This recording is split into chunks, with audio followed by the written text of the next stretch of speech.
Happy St. Patrick's Day. This morning I woke up, jumped on the treadmill, and thought about the story of how St. Patrick drove the snakes out of Ireland. And it made me think, what are the snakes in your life? What are the snakes in your business? What are the mental snakes, the physical snakes, and the emotional snakes? And what can we do to drive them out as quickly as possible? Increase sales, improve margins, and grow your business. Guaranteed. TopSecrets.com. Now, David Blaze. So our topic today is dealing with snakes. Let's start with the mental snakes. Anxiety, fear, doubt, concerns over things over which we have no control, worrying about people, worrying about things, worrying about circumstances, finances, health, family, worrying about things that could go wrong in our businesses, worrying about how to keep things going right, worrying about our own happiness and other people's happiness, fighting feelings that we can't keep all the balls in the air. Ever been there?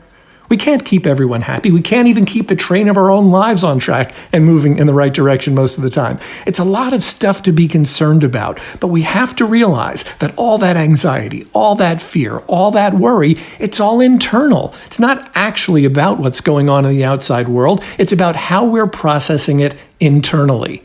Now, that's not to say we don't have to deal with our real issues. We do, every single day. But if you want to start driving out snakes, it's often a good idea to start with the snakes in your own mind.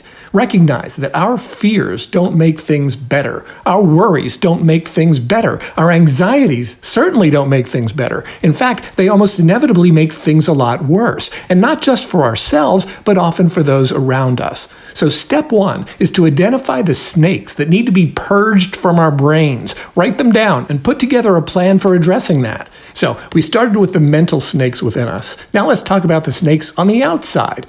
If I were to say to you, what are the most obvious snakes? What are the things around you that help to trigger or cause the fears, the anxieties, the worries, or the stresses you feel? What are they? Who are they? And are they really on the outside? Or is it an internal snake that we've failed to fully process? What I mean is it the person, the place, or the circumstance? Or is it the way we think about and respond to those people, places, and circumstances? Really think that through. Many people complain a lot about all the external circumstances that are making their lives frustrating, bad, miserable, or even intolerable. But is it really those outside factors, or is it the way we internalize and process our thoughts about them? I don't know the answer to that question, and I am in no way qualified to answer it for you, which is why I'm asking you the question, because I think that this is something only you can determine for yourself. Is this one of those snakes that can be driven out by simply driving out the way you process it in your own brain? Or is this actually an external snake that needs to be physically driven out of your life? That's a big decision, because sometimes those snakes, whether they're mental or physical, can take the form of friends, family, bosses, coworkers, or loved ones. And if the relationship is important or necessary to you, then the focus has to be driving out the snakes instead of driving out the people, changing the places, or altering the circumstances. And the reality of the situation is that it might require quite a bit of each. So take out a sheet of paper and draw 2 lines down the page to break it up into 3 vertical columns. In the left column, write down your list of snakes, all the fears, concerns, people, places, and circumstances that you feel are causing you the most problems. In fact, you may need more than 1 sheet of paper to do this. If you're like me, you may need to go to Staples and get a couple of reams of paper to get them all down. Get it out of your brain and onto the page where it will seem more manageable. Once you've got all that in the left column, then review your list. And in the middle column, jot down whether this is an internal problem or an external problem. Now, you need to be really thoughtful about this one, because in a lot of cases, things you think of as an external problem are really internal problems.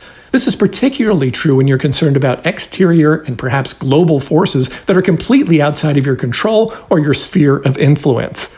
Stephen Covey in The 7 Habits of Highly Effective People described circles of influence. Inside the circle are the issues you can directly impact, things you can change by your own personal action. And outside the circle are all the things that you have absolutely no control over whatsoever. For example, you have no control over other people's thoughts, other people's feelings, other people's beliefs or actions.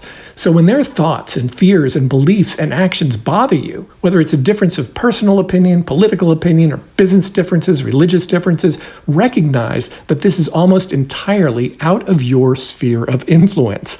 Only they can change their thoughts, beliefs, fears, and actions, just as only you can control yours. No one else can do it for you. Can other people help? Absolutely. Can you be supportive of them and can they be supportive of you? Yes, but you're the only one who can do it.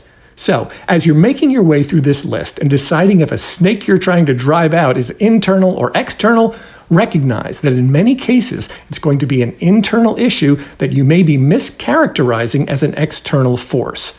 And before you categorize it as an external force, ask yourself if there's a way you can shift your mindset away from whatever it is that's bothering you about that person, place, or circumstance, so the external becomes less of an issue. What you'll probably find, if you're honest with yourself, is that most of what you've written down is less about the person, place, or circumstance, and more about the way you've been processing your thoughts about that thing. Now, with all that said, there are certain exterior forces, particularly like physical, mental, or verbal abuse, that may require you to make a physical change in your life. So in the third column, next to each one, write down the action you need to take to alleviate the problem for yourself and drive that snake out. Now, in some cases, it may be just a matter of driving thoughts out of your head, particularly if you recognize that the solution is not within your circle of influence. But if it is within your circle of influence, if there's a physical action that is within your sphere of influence that will help you to drive the snake out without harming yourself or another person, then you need to identify that action. Write it down and get to work on driving that snake out. In order to drive some of the mental snakes out, Tony Robbins says you need to control two things: your focus and your physiology. What's your focus? If the state of the world is driving you crazy, then turn off the news. Don't focus on it. Some people believe that if they're watching news programs or commentaries and they agree with the content, that they're being validated. And if they're watching news or commentary that they disagree with, they're being infuriated. But the truth of the matter is that if you're concerned about all that stuff and focused on it, then nearly all of it is going to infuriate you. Because when you listen to the people you disagree with, it's probably going to annoy you. And when you listen to the people you only agree with, you may be even more miserable because they're just talking about what a terrible state of affairs you're living through. So change your focus. What can you do within your own sphere of influence, starting with yourself? Can you allow other people to have their own thoughts and feelings without you feeling like you have to object or get in the middle of it? Because the truth is, you can't get into the middle of other people's thoughts or feelings. You can disagree with them, you can have arguments with them, but only they can change their minds, and only you can change yours. This doesn't mean that you have to change to agree with them, but it does mean that you might have to change your focus so you're not fixating on the problem.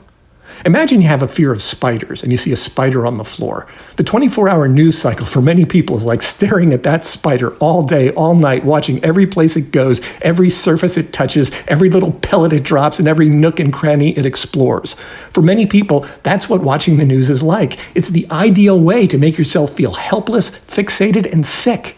So make the call. Can you change your focus? Can you get out of that room? Or can you just focus on any other spot in the rest of the room, the 99.98% of the room that's spider-free? Even when it doesn't feel like it, there's a lot of good that's going on in your life, your family, your community, and the world. But very little of that is ever going to be reported on TV. So the question remains, can you change your focus? The answer is probably yes, but the real question is, will you? Will you change your focus, or will you allow yourself to be victimized by your own fixation on all the things, both big and small, that bother you? The other thing you can do is to change your physiology. Could be a matter of standing up, just taking a deep breath, looking at that spider and saying, "Forget you. I am not going to allow your mere presence in my life to paralyze me, slow me down, or make me cower. I'm going to get on with my very best life." And on you go. The other option is you squash that little bugger, or you have someone else squash that little bugger, get it out of there so you can enjoy your life. Those are essentially your options. So we started out this St. Paddy's Day talking about snakes, and we wrapped up talking about spiders. But if you're looking for solutions, or at least a way to address the spiders and snakes in your life, complete that third column on the sheet. Determine the actions you're going to take to reduce or eliminate the impact of outside forces in your life, inside voices in your head, and get started. Now, I talked about quite a few things today that are way outside my wheelhouse, but I hope you found it helpful anyway. And if you need help growing your sales and profits in your business, be sure to reach out. If you'd like to schedule a complimentary one-on-one strategy session in which we can examine what's holding you back in your business, go to topsecrets.com/call, and we'll be happy to set it up. That's topsecrets.com/call. Here's to a spider and snake-free St. Patrick's Day. Increase sales, improve margins, and grow your business. Guaranteed. Top Secrets. TopSecrets.com.